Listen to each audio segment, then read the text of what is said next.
오늘 말씀 제목을 맥추절을 지키라 이런 제목으로 은혜를 삼고자 합니다. 첫째로 생각할 것은 오늘 읽은 본문입니다.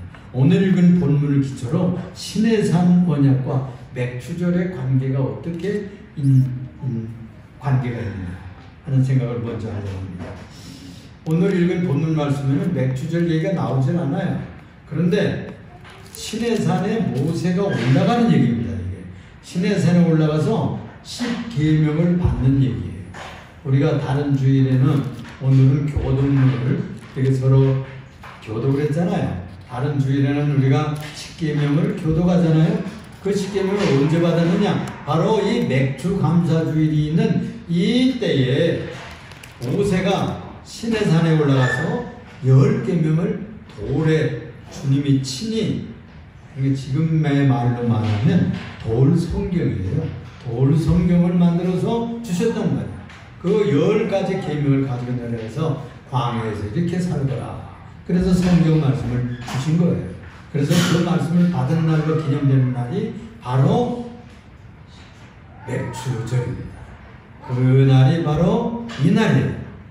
그 날에 저 가나안 땅에 들어가서는 추수를 했고 또 신약시대에는 성령 강림주일이 되는 이 이야기를 연속으로 연결하면서 은혜를 받고자 하는 거예요. 이 절기가 바로 오순절인데 시내산 강림하신 바로 이 하나님의 임재와 이게 연결이 되는 겁니다. 그래서 이 오순절은 하나님이 오시는 절기예요. 오시는 절. 그래서 연구에 의하면은 봄에 오셨다는 거예요. 예수님도 생신이 언제냐면 잘못 계산해가지고 12월 25일인 줄 알았는데 지금 연구해보고 나사에서 연구한 그 나사의 우주 별의 지도를 돌려보니까 2000년대 돌려보니까요 주전 6년경 5월달이 아닌가 이렇게 생각을 합니다. 5월달이야. 좋은 계절에 주님이 오신 거예요. 그러니까 뭐 우리가 추수 감사주일 또 이 봄에 있는 절기가 굉장히 좋았던 좋은 계절이고 성부 하나님께서 이 성령 강림절인 이 맥추 감사절인 바로 이때에 시내산에 강림하시고 예수님 성자 하나님도 그때 오시고 성령 하나님도 이때 오시는 거예요. 그게 맞는 얘기예요. 성경은 일정하게 하나님이 임재하시고 강림하시는 절기가 정해져 있었던 것 같습니다. 하나님은 규칙의 하나님이에요. 아무렇게나 하시는 하나님이 아니에요. 성경을 깊이 연구해보면 알지되는 법칙과 규례를 따라서 진행이 되는 것입니다. 이렇게 출애굽기 오늘 읽은 24장 14절 18절까지는 모세가 시내산에 올라가서 하나님의 언약 이 10계명을 받는 아주 중요한 언약의 장면을 보여주고 있는 장인데 거기 올라가서 40일 밤 40일 낮을 지내는 거예요. 물도 마시지 아니하고 먹을 것도 먹지 아니하고 40일 동안 금식을 했다. 이야 놀라운 일이죠. 그런데 하나님을 만난 그 신비한 그런 시간을 배고픔을 모르고 그걸 다 극복할 수 있는 은총을 입게 된 것이죠. 이런 신비한 체험 중에서 주님께서 그 돌 성경을 만들어서 모세에게 내려준 것입니다. 그래서 주의 백성이 이 하나님의 계시와 임재를 경험한 그 똑똑한 기억을 가지고 그 돌 성경에 있었던 10계명을 지키면서 광야 생활을 살았던 거예요. 기준이 무엇이냐? 룰이 있어야 돼요. 삶은 윤리가 있어야 되고 도덕이 있어야 되고 삶의 방향과 규칙이 있어야 되는 거잖아요. 그러면 그 기준이 뭐냐? 믿는 사람들은 10계명이에요. 이 10계명은 하나님을 사랑하고 내 이웃을 내 자신처럼 사랑하거라 하는 것이 한마디로 요약하면 그렇게 되어 있어요. 그래서 하나님 사랑, 이웃 사랑 이것은 기독교에 압축되어 있는 성경의 핵심이에요. 핵심. 그래서 하나님 사랑하고 이웃을 사랑하면 천국 갈 사람이에요. 천국의 백성들의 모습이에요. 그걸 가르쳐 준 것이 바로 오늘의 귀한 사역이고 모세라는 분이 올라가서 받은 성경 말씀입니다. 그러니 얼마나 중요한 계절입니까? 바로 16절에 보니까 하나님의 영광이 시내산 위에 머무르고 그랬어요. 그러니까 이스라엘 백성들의 지도자였던 이 이스라엘의 지도자 모세하고요 이야기하고 기본적인 교제를 하면서 40일 동안 40일 40야를 금식하면서 주님과 깊은 경험을 쌓게 한 거예요. 그래서 그 성령을 내려주는 겁니다. 그때 이스라엘 백성이 산 밑에서 보니까 빽빽한 구름이 있고 그 외에는 하나님의 불이 내려있고 하나님의 영광이 비치기냐 시내산 위에 가득한 것을 이스라엘 백성들 눈으로 똑똑히 40일 동안을 본 거예요. 40일 하루 이틀 사흘 보면 그때 볼 때만 그러고 1년 지나고 2년 지나고 3년 지나고 다 잊어버려요. 그런데 하루 이틀 사흘 나흘 아니고 40일 동안을 말해요. 모세가 주님 여호와 창조주 하나님을 만나서 이야기하고 기도하고 내가 이 백성을 이런 식으로 이끌어가야 되겠다. 그래가지고 가르쳐주면서 깊은 교제를 하는 그런 모습을 멀리서 산 밑에서 이스라엘 백성들이 그 눈으로 똑똑히 봤단 말이에요. 그것을 영광이라고 해요. 하나님의 영광, 카보드라고 해요. 카보드. 이 카보드는 하나님의 존귀함, 하나님의 위엄, 하나님의 빛나는 그 임재의 모습을 가르치는 그런 표현입니다. 카보드. 하나님의 영광이 산 위에 가득하고 이스라엘 백성들 200만이 다 바로 이렇게 40일 동안을 경험한 거예요. 그들의 가슴에 새겨지고 그들의 눈에 새겨지고 망막에서 잊혀지지를 않았을 것입니다. 그들이 밤에는 굴굴 자다가도 아침에 일어나서 보면 거기에 아직도 구름이 빽빽하게 있고 빛나는 그 구름 속에 영광의 하나님의 임재가 드리워 있는 것을 보았거든요. 하루, 이틀, 사흘, 일주일, 열흘, 15, 20일, 25일, 30일, 40일까지 내려오게 돼요. 두 돌판을 들고 거기서 내려오게 돼요. 그것이 바로 하나님의 맹렬한 불이 있었다고 했어요. 맹렬한 불. 그건 이쉬라고 하는 말인데 하나님의 거룩함을 나타냅니다. 하나님의 심판하실 때 하나님의 불을 내린다고 했어요. 소돔 고모라에 불을 내렸어요. 유황 불을 내려서 음란하고 타락하게 살고 하나님 자녀처럼 살지를 아니하고 하나님의 룰을 벗어나가지고 짐승처럼 살았던 그들에게 하나님의 유황불을 내려가지고 태우는 얘기가 나와요. 그때도 이 맹렬한 불 에시라고 되어 있어요. 하나님의 거룩함과 심판. 그리고 이것은 또한 우리들에게 불을 내린다 그럴 때는 우리를 정화하는 불입니다. 우리의 죄를 씻는 불이에요. 우리의 죄를 깨끗하게 하는 성화의 불이라고 볼 수가 있어요. 이 맥주절은 그래서 추수감사하는 뜻도 있지만 우리를 새롭게 하시는 하나님의 말씀을 내리시는 계절이었다는 것을 제일 먼저 생각을 해요. 그래서 이 추수감사주의를 넘어서 주만군의 하나님께서 이스라엘 백성들에게 자신을 드러내고 자기를 폭로해 주시고 자기를 계시해 주셨어요. 그들 가운데 함께 하시겠다 하는 약속의 실현을 눈으로 똑똑히 보게 산 위에서 그들을 바라보도록 이렇게 경험케 했던 것입니다. 그러므로 그들 가운데 함께 하신다는 약속의 실현을 똑똑히 보여주셨고 눈으로 시내산 불 가운데 오셔서 두 돌판 두 성경 돌 성경을 10계명을 내려주시면서 그 계명을 지켜라. 불 가운데 오셨던 그 하나님의 명령이니 지켜라고 하는 살아계신 하나님을 경외하는 방법이 무엇이냐? 그 계명대로 사는 것. 그래서 그 말씀대로 사는 것이 농사 짓는 것과 같아. 신자들은 어떻게 사는 것이냐? 평생 동안 신령한 농사를 짓는 거야. 말씀을 실천하고 말씀을 순종하고 말씀을 따라 살면 그들이 씨를 뿌립니다. 또 인생을 가꾸는 거나 같아. 우리가 장사하는 것들도 이렇게 자본을 투자하고 가게를 얻고 뭐 이렇게 하고 또 장에 이렇게 도자면서 장돌뱅이라고 그랬지 옛날에. 그런 분들도 다 그렇게 평생 그 재정을 쌓고 이익을 쌓고 이래가지고 자본을 쌓아가서 거부가 되는 겁니다. 하루아침에 되는 게 아니에요. 또 우리 인생도 마찬가지예요. 십계명의 진리의 말씀을 순종해 가는 것이 씨를 뿌리는 거예요. 말씀에 순종하는 것이 나무를 키우는 거예요.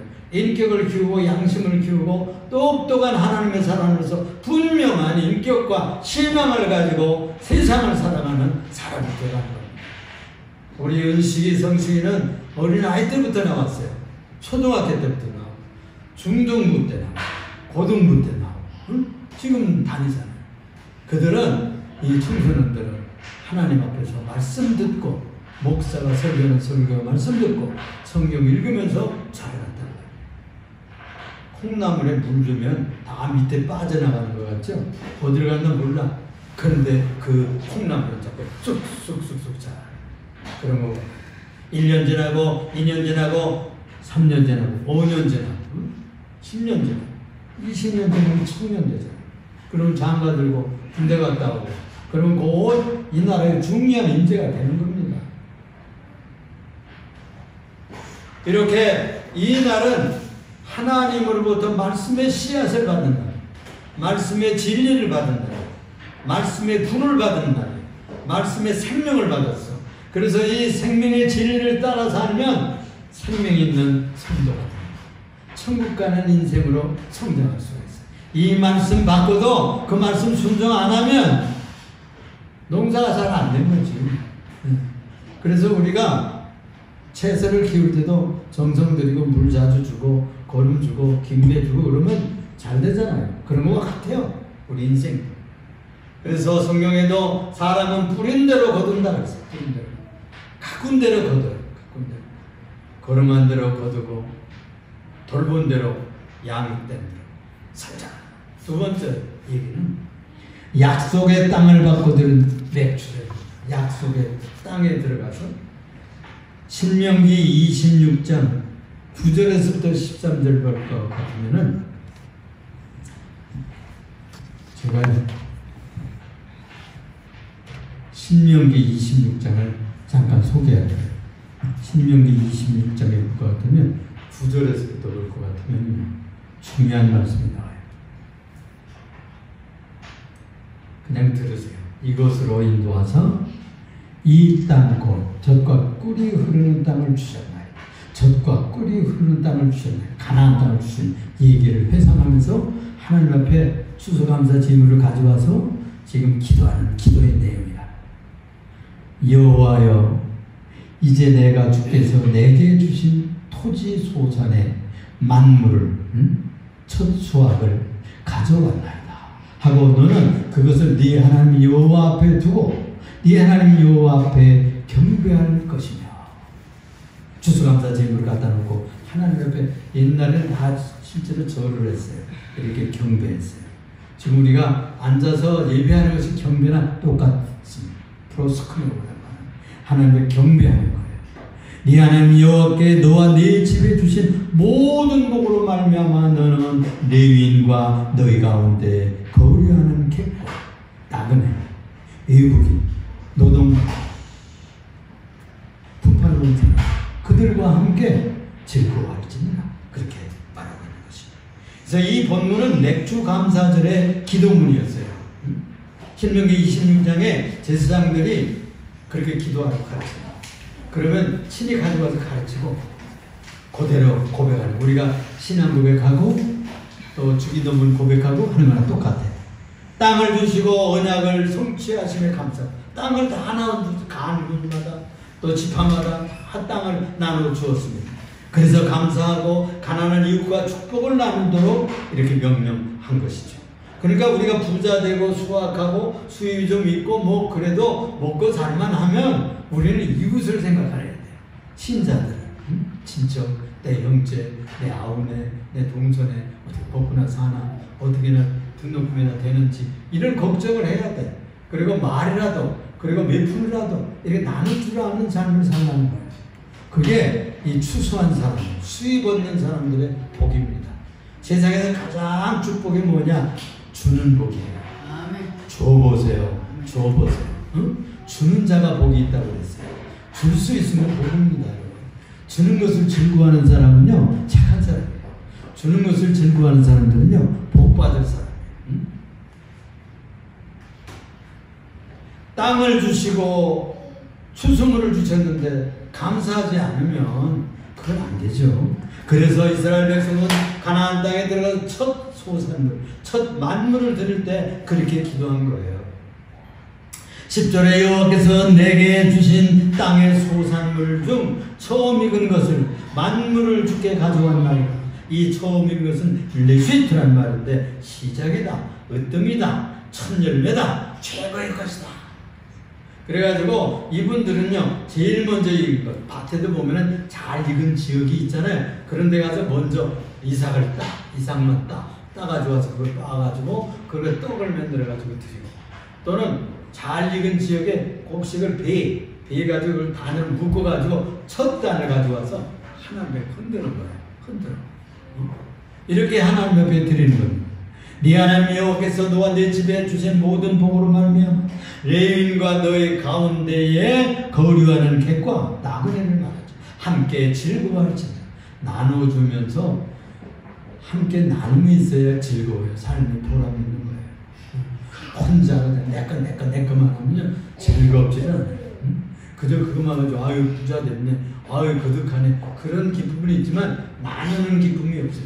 주어 보면은 기쁨이에요. 조금을 가지고라도 나누면 행복해지는 거예요.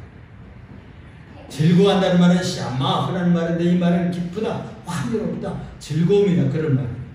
그저 기분 내라는 말이 아니에요. 가난한 사람들과 함께, 이웃 친척들과 함께, 또는 형제들과 함께, 이웃과 함께 기쁨을 나누라. 그래야 참 삶의 행복이 무엇이라는 것을 맛보게 돼요.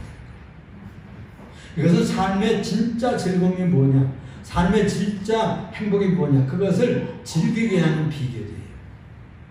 애굽의 노예로 살다가 억지로 중노동하면서 종처럼 살았는데 이제는 광야로 해방에 나왔잖아요. 거기서 고생하면서 만나를 받아먹고 살았어요. 또 고난을 추억하면서 그 다음에 약속의 땅에 들어간 거예요. 가나안 땅을 거저받았어요. 자기들이 살파하지 않았어. 자기들이 과수를 만들지 않았어. 그러니 들어가서 다 차지하게 된 겁니다. 그러니 얼마나 감사해요. 거기에서 수확이 일어나고, 거기서 과일을, 거기서 감나무를, 거기서 밀과 그리고 보리를 추수하게 되었을 때 너무나 감사할 수밖에 없었습니다. 그러므로 그런 풍성한 수확을 주신 주님께 그 은혜에 감사하는 이 신앙을 전승시켜라. 전승, 트래디션, 계대를 해나가야 돼. 저희 집안에는 저희 증조모가 선교사로부터 복음을 받았다고 그래요. 의료 선교사인데 시오드풀이라고 하는 그 평양의 결핵병원을 이렇게 지은 아주 유명한 의료 선교사인데, 시간이 있으면 아마 평안도 뭐 이렇게 시골에 들어가는데 저희 할머니 가운데 집, 옛날에는 그 동네 가운데 그래도 사는 집에 들어가면 뭐 점심도 주고 사랑방도 있고 그러니까 그렇게 찾아왔나 봐, 선교사. 그런데 정조 할머니가 잘 받아들여가지고 그 씨앗을 자기 아들에게 저희 조부님이 전했어요. 또 저희 조부님은 우리 아버님에게 전했어요. 또 저희 아버님은 저에게 전하고, 저희 어머님은 장로님 따님이었었는데 또 그분의 신앙의 영향을 제가 많이 받았어요. 그래서 저는 또 우리 자녀들에게 이렇게 전해내려가는 거예요. 씨앗을 뿌리는 거예요. 응? 우리가 이 복음도 나누는 겁니다.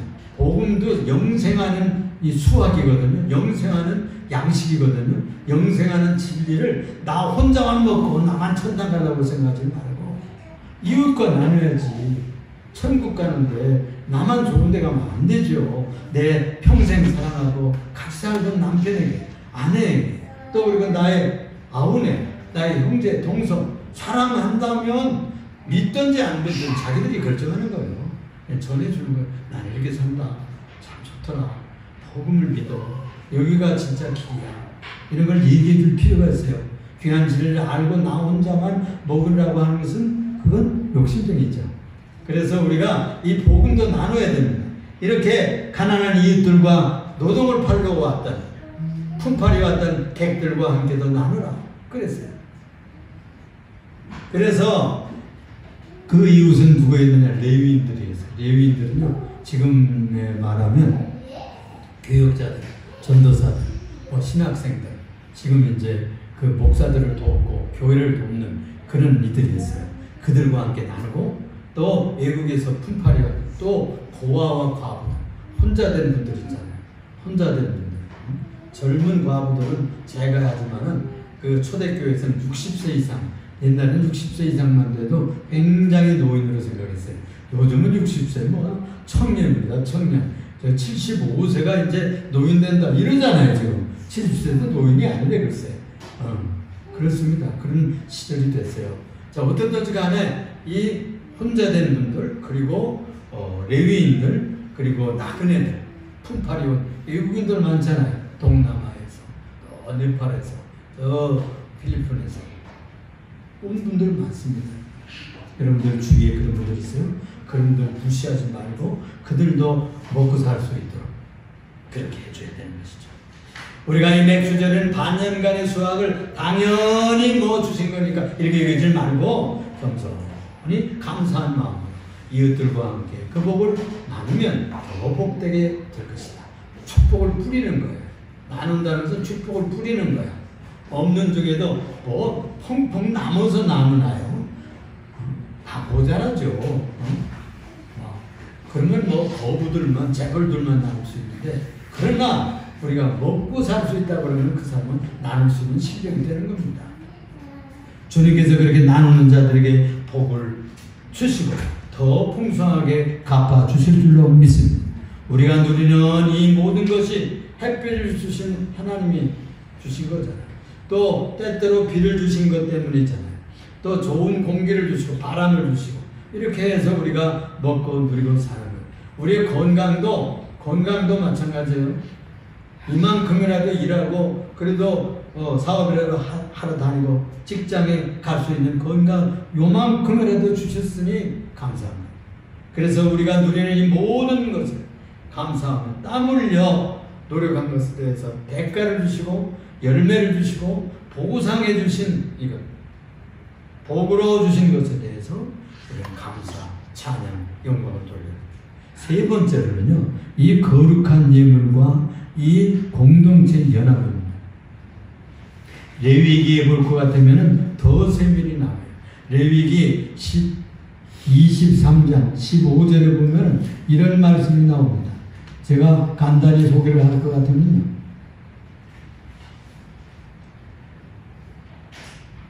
15절, 23장 15절입니다.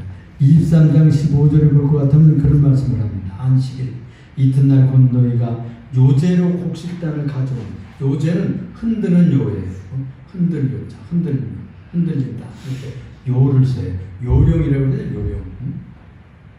방울을 흔들잖아요. 그런 것처럼 곡식단도 하나님 앞에 가져와서 흔들어서 주님께서 이것을 주셨습니다. 이런 자랑을 하는 거예요. 감사를 하는 거예요. 그런 절기라는 겁니다. 그래서 세워서 7째 안식일에 그날부터 세가지고 7째 안식일이 되면 7은 49입니다. 그래서 49일 다음날 50일째 되는 날 우순절이에요. 그날이 바로 맥주 감사절입니다. 그래서 7 안식일 이튿날까지 합하여 50일을 기수하여 새 소재를 여호와께 드립니다. 새 소재입니다. 새로운 소재. 소재는 가루로 드리는 거예요. 새로운 곡식을 가지고 빻아가지고 기울은 다 이렇게 채로 쳐가지고 버리고 그 좋은 가루를 가지고 떡을 쪄서 그걸 기름에 굽든지 이렇게 해가지고 하나님 앞에 태워서 드리는 거예요. 그 향기를 하나님 앞에 드리는 제사를 하는 겁니다. 그리고 거기에다가 특별히 그때만 누룩을 둬요. 누룩을 둬. 그것은 우리가 반년 동안 잘한 일도 많지만 우리들이 잘 못한 일도 있어요. 누룩은 조금 좋지 못한 부정적인 행위, 잘못된 행위, 또는 거짓말한 거, 또 남을 속인 거, 또 실수한 거, 내가 원치 않았는데 저지르는 일들, 이런 것들이 다 섞여 있는 거예요. 그런 것처럼 이 빵에 누룩을 두어서 그걸 부풀려가지고 돼요. 그래서 그걸 태워드려요. 우리의 모든 허물, 우리의 모든 실수, 우리의 모든 것까지 다 포함해서 하나님 앞에 태워서 하나님 앞에 드려요. 또 이것은 무슨 뜻이 있는 거 아니? 누룩은 변화시킨다. 누룩은 변질시켜. 그래가지고 향기로운 냄새를 주고 또 이 호흡이 빵은 부풀어 오르죠. 그래가지고 우리들을 변화시키고 마음이 소망으로 가득 차게 되고 희망으로 가득 차게 되고 우리들의 소망이 빅불어 올라요. 그런 것처럼 그런 뜻도 있는 거예요. 그래서 새로운 삶을 살게 되는 변화의 역사가 이 추수감사 제사를 통해서 시작이 됩니다. 그래서 이 50일 오순절에 이런 역사를 언제 연결되느냐? 저 오순절에 가서 연결되는 것입니다. 이렇게 새 곡식의 제물로 주님 앞에 들며 이 날에 너희는 너희 중에 성회를 공포하고 아무도 동조하지 말지니 이는 너희 대대로 거할 곳 지킬 영원한 규례다. 해마다 지켜라 해마다. 이렇게 해서 그들은 떡을 들여 하나님 앞에 영광 돌리는 제사를 돌렸던 것입니다. 이렇게 해서 우리의 수고, 우리의 연약함에도 불구하고 주께서 모든 것을 받아주시고 거룩하게 바꿔주시고 새롭게 만들어서 구별된 백성되게 해주신 것에 대해서 감사 예배를 드립니다. 이것이 레위기에서 강조하는 얘기입니다. 22절에 보니까 너희 땅에 곡식을 벨 때에 반모퉁이까지 다 베지 말며 떨어진 것을 줍지 말고 그것을 가난한 자와 거류민을 위하여 남겨두라. 거류민을 위해서 남겨두라. 아까는 객을 위해서 남겨두라. 같은 말이에요. 나는 너희 하나님 여호와니라. 나는 너희 하나님 여호와니라. 다른 데는 내가 너희를 애굽에서 인도하여 낸 여호와니라. 너희들도 그때 객이었다 그런 말이에요. 이집트에서 나그네처럼 살았어요. 품팔이 갔어요. 노력하는 종으로 살았어요. 그러다가 해방이 되어서 이 가나안 땅을 얻고 너희는 주인이 되고 이제는 수익을 얻고 수확을 얻는 복받은 백성이 됐지만은 또 너희들에게 와서 깃들여 사는 나그네들 너희 때문에 너희 빵부서기를 기다리는 그들에게 나눠주고 있어. 보통이까지 싹싹 베지 말라는 거예요. 보리 벨 때 오설이 있잖아요. 그런 거 좀 이렇게 좀 남겨놓으라는 거예요. 또 보리 이삭 싹싹 주워가지 말라는 거예요. 그거 좀 이렇게 버려서 남겨두어가지고 가난하고 배고픈 이들이 그걸 좀 주워다가 먹도록 하라는 거예요. 나누라는 건 나누라. 그래서 그게 다 보이죠. 밑에서 직원들, 사원들, 밑에서 일하는 사람들이 조금씩 이렇게 갖다가 쓰고 또 주인 눈 몰래 이렇게 좀 이렇게 하는 거 우리가 다 보면 알죠. 모른 채로 제가 가는 거예요. 너무 그냥 밝히고 너무 그냥 막 이렇게 했지 저렇게 따지고 그렇게 하는 거 아니에요. 복 받을 사람들은 그런 것들 다 모른 채 지나가. 부자가 되는 사람들은 다 그냥 알고도 지나갑니다. 참습니다. 그렇게 해야 먹고 사니까. 주는 것만 가지고야 어떻게 삽니까? 부수입이 좀 있어야지. 그래서 여기에도 그런 말씀을 준 거예요. 그러므로 이웃과 함께 너희 것을 나누며 살라고 누누이 얘기하는 거예요. 한두 번 얘기하는 게 아니에요. 여러분들 그래서 우리가 첫 번째서 생각했듯이 십계명을 받았을 때 그 말씀을 가지고 사는 사람은 복을 받습니다. 신자들이 복을 받아요. 그 인격이 풍성해지고 복받는 양심을 가지고 살기 때문에 정직하고 부지런하게 살기 때문에 공부 잘하게 돼요. 그리고 열심히 해서 그 사업이 성공하게 되어 있습니다. 말씀대로 살면 복받게 되어 있어요. 그래서 그 복받으면 그 사람들이 그 복도 나눠줘요.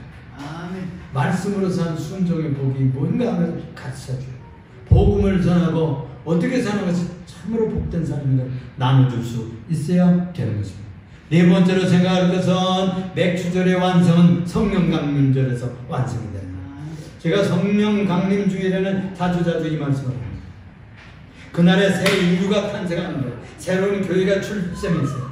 사도행전 2장 1절에서부터 4절 보면은 백주절이에요. 맥주절. 그 다음날 오순절 날이 이미 이름에 성령이 강림하십니다. 성령 강림절은 이 구약의 맥주절이 영적으로 완성된 것을 완성하는 것입니다. 그래서 그날에는 새 단을 드렸잖아요. 새 곡식, 새 단을 드리듯이 신약 사도행전 2장 1절에 드리는 그런 현상이 나타나요. 오순절날이 이미 이름에 6월절 이후에 50일째 되는 날에 맥주절과 연결되는 고리입니다. 바로 급하고 강한 바람 소리 같은 하나님의 사랑 신령한 바람 소리가 들리는 거예요. 푸뉴 말하는 영이 막 내려오는 거예요. 영의 바람이 태풍처럼 불어오는 거예요. 새로운 생명의 숨결에 들어오고, 그리고 바람이 불어오고, 온 방에 그 소리가 가득한데 그걸 영적으로 느꼈어요. 그리고 그 성령이 120명 위에 그렇게 불어왔어요. 그리고 불에 혀처럼 갈라지는 것이 피라고 하는 불이 붙었어요. 각 사람에게 불이 붙었어요. 혀에 갈라지는 불꽃이 각 사람 머리 위에 임해가지고 그래요. 갑자기 이들이 혀가요 막 마음대로 돌아가면서 이상한 말을 하는 거예요. 신령한 말을 하는 거예요. 그게 방언이라고 번역이 되는데 사실은 지방 언어라고 되어 있어요. 그렇지만 신령한 언어라고 볼 수가 있어요. 사실은 내가 한국말로 하는데 외국인들 말로 듣는 거예요. 외국 사람들. 여러분 이상하잖아요. 한국말로 하는데 외국 사람들은 앉았다가 외국인 언어로 듣는 거예요. 이런 이상한 일이 일어났어요. 그래서 이 사람들은 새 사람이야. 새 종류의 사람, 변화된 사람, 바뀐 사람, 이런 종류가 없어서 그래가지고 전혀 새로운 곡식, 이제 반년이 지나서 새로운 곡식을 드리듯이 새로운 인생들을 드리는 겁니다. 새로운 인류를 성령을 통해서 불태우고 성령의 새로운 생명을 불어넣어서 새 사람을 만들어 새로운 예수의 사람들, 교회 사람들, 신령한 공동체를 만들어서 하나님 앞에 드림받게 돼요. 그게 바로 교회예요. 교회의 출발입니다. 이 아버지의 약속하신 대로 성령을 기다리다가 성령의 세례를 받은 날이에요. 그날. 그래서 새 교회로 출발해도 새 공동체로 탄생을 하게 된 겁니다. 그래서 주님 말씀하시기를 사도행전 1장 8절에 보면은 성령이 임하시면 너희가 권능을 받고 예루살렘과 온 유대와 사마리아 땅끝까지 이르러 내 증인이 되리라 하시는 그 말씀이 이루어진 것입니다. 이 교회가 바로 복음을 땅끝까지 복받는 이 축복의 소리를 자기들만 믿지 않고 온 나라에 전파하러 다니게 된 거예요. 그래서 온 유대, 예루살렘, 서울만 아니고 고양시만 아니고 여러분들이 가는 곳, 여러분들의 땅끝은 어디예요? 여러분들이 가는 그 확장된 바운더리가 있죠. 삶의 바운더리. 시골에도 가고 외갓집도 가고 또는 뭐 친정에도 가고 또는 여행 가서 뭐죠 어디 갔으면 거기까지가 여러분들의 땅끝이야. 거기 가서 복음 전하고 거기도 몇 마디라도 전하고 와. 내가 예수 믿는데 좋았더라고. 복음을 믿고 와서 사니까 이런 살맛이나 등등 이렇게 나누는 거예요. 이런 사람들로 바꿔져야 되는 것입니다. 성령이 임하시면 이런 능력을 받는 거예요. 그래서 이 놀라운 축복의 비결을 나 혼자 누리지 아니하고 우리 이웃과 나누는 지혜와 열심을 가져요. 사랑을 가져요. 그래서 이 교회는 복음을 땅끝까지 전파할 전초 기지가 되었다는 것입니다, 여러분. 그래서 이 맥주절은 오순절인데 곡식 추수뿐이 아니라 성령이 우리에게 들어와가지고 새 생명을 부어주시고 새 인격을 부어주시고 새 알곡신자가 되어서 하나님 형상을 회복하고 영광의 자녀로 살다가 천국 들어가는 놀라운 존재가 된 것에 대해서 감사를 드려요. 영광을 돌리는 절기예요. 그래서 우리가 수입 얻고 돈 벌고 직장 다니고 그것만 감사하는 게 아니고 우리가 이렇게 살다가 아름다운 알곡처럼 하나님 형상받은 자녀가 돼가지고 천국 들어가게 된 것에 대해서 감사하는 절기예요. 성령에 충만하게 되어가지고 하나님의 신령한 불로 뜨거워지고 새로워지고 새 마음을 품고 살게 된 그것에 대해서 감사할 줄 알아야 됩니다. 사랑하는 우리 예림교회 성도 여러분, 맥주절은 지난 은혜를 회상할 뿐만이 아니라 오늘의 복받은 현재의 복에 감사, 장래에 천국 들어갈 소망을 거는 절기라고 볼 수가 있어요. 이 절기는 내려준 계명과 언약에 순종할 것을 결단하는 절기. 내 인생의 농사가 성공해야 돼. 자식 농사가 성공해야 되듯이 교회 농사가 성공해야 돼. 여러분 인생 농사가 성공하기를 축원합니다. 또 약속의 땅과 직장을 주신 풍성한 수입에 감사를 하고 이 축복을 나만 누리는 것이나 부모님들과 함께 누리고 조카들과 함께 누리고 친구들과 함께 누리고 또 가까운 이웃과 함께 복을 나누며 살아라. 또 이 절개는 성령 충만함과 연결된 새 성품으로 세상의 빛이 되고 세상의 소금으로 땅끝까지 예수 그리스도의 증인으로 살겠다는 사명을 다짐하는 그런 절기입니다. 그래서 여러분들은 세상의 증인들이 되시길 예수님 이름으로 축원합니다. 기도하겠습니다.